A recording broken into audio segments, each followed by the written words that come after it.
MSLI TV رہنمائی بدلتی دنیا کے لیے۔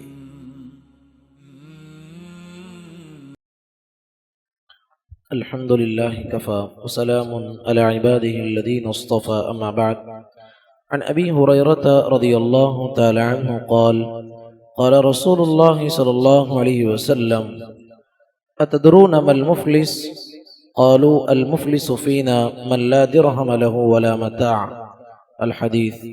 معزز بھائیو، جو حدیث میں نے آپ کے سامنے پڑھی ہے صحیح مسلم حدیث نمبر 2580 پر ایک آپ ملاحظہ کریں۔ اس حدیث کے راوی ہیں ابو ہریرہ عبد الرحمن بن صخر الدوسی رضی اللہ عنہ۔ فرماتے ہیں کہ نبی کریم صلی اللہ علیہ وسلم بیٹھے ہوئے تھے صحابہ کے اطراف میں۔ صحابہ سے پوچھا کہ اے میرے صحابہ، کیا تم جانتے ہو مفلس آدمی کون ہے، غریب آدمی کون ہے؟ تو صحابہ نے جواب دیا، اے اللہ کے نبی، ہم میں سے مفلس اور غریب آدمی وہ ہے جس کے پاس مال پیسے متاع نہ ہو۔ نبی صلی اللہ علیہ وسلم نے فرمایا، میری امت کا سب سے بڑا مفلس آدمی وہ ہے جو قیامت کے دن آئے گا نماز کا ثواب لے کر، روزے کا ثواب لے کر، زکوٰۃ کا ثواب لے کر، بہت زیادہ ثواب کمایا ہوگا، اور ساتھ میں آیا ہوگا کسی کو گالی دی ہوگی، کسی کا ناحق مال ہڑپ کیا ہوگا، کسی پر تہمت لگائی ہوگی، کسی کا خون بہایا ہوگا۔ تو ایسے میں اللہ کے پاس جب وہ ادھر نماز، روزہ، زکوٰۃ کا ثواب لے کے گیا ہے، ادھر دنیا میں بہت سارے لوگوں کے حق تلفی کی ہے، تو وہ لوگ اللہ کے پاس آئیں گے، کہیں گے کہ اے اللہ، یہ وہ آدمی ہے جس نے مجھے ناحق گالی دی تھی، تو اللہ اس کی نیکی اٹھا کے اس کو دے دے گا۔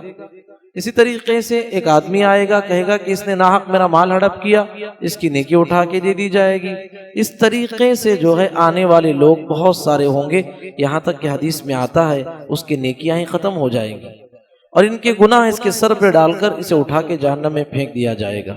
تو نبی صلی اللہ علیہ وسلم نے کہا، میری امت کا غریب اور مفلس آدمی وہ ہے جو قیامت کے دن نیکیاں تو بہت کیا ہوگا، لیکن جو ہے لوگوں کے حق تلفی کرنے کی وجہ سے جو ہے آخرت میں اس کے نام اعمال سب لوگوں میں بانٹ دیے جائیں گے۔ تو حضرات، یہ حدیث آپ نے بارہا سنا ہے، لیکن لوگوں کے لیے یہ بہت ہی بڑا معنی رکھنے والی حدیث ہے کہ جو انسان اللہ کا حق ادا کرنا جانتا ہے لیکن بندوں کے حق تلفی کرتا ہے، بندوں کے حقوق مارتا ہے، آخرت میں وہ کبھی کامیاب نہیں ہو سکتا۔ اسی لیے یہ دو احادیث میں کوئی تعارض نہیں۔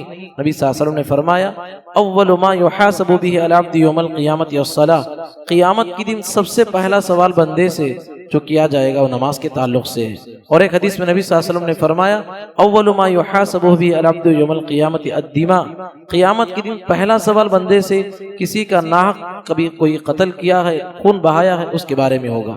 مطلب یہ ہے اللہ کے تعلق سے نماز کے بارے میں سوال ہوگا، بندوں کے تعلق سے اگر کوئی کسی کو ناحق اس کا حق ہڑپ کر لیا ہے اس کے بارے میں سوال ہونے والا ہے۔ اللہ تعالیٰ سے دعا ہے اللہ تعالیٰ کہنے والے اور سننے والوں کو پروردگار ہمیں اسلامی تعلیمات کے مطابق زندگی گزارنے کی توفیق نصیب فرما۔ اللہم آمین، وآخر دعوانا ان الحمد للہ رب العالمین۔